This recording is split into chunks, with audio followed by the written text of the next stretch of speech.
In a magical forest where whispers danced among the trees, a curious cub stumbled upon something extraordinary.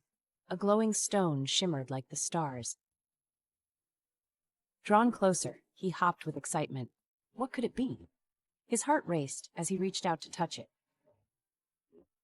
Suddenly he misstepped. Splash! In a swirl of bubbles, he tumbled into the sparkling puddle below.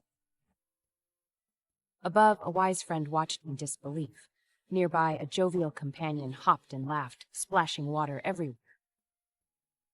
Up he floated, his eyes widened with delight. How strange and marvelous this felt. "Calm down, listen to me," cooed the wise bird. Her soothing words danced through the air. Focused on her words, he began to sway. One movement here, another there. He felt in control. But joy turned to excitement. In a whirl, he twirled faster. Spinning and giggling, he soared higher and higher.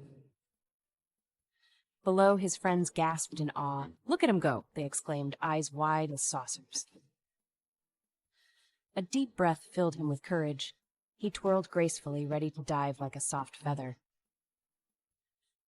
With a gentle plop, he touched down. The ground splashed, and giggles erupted around him. Together they laughed, united by the shimmering stone. It shone brightly, a treasure of friendship and adventure.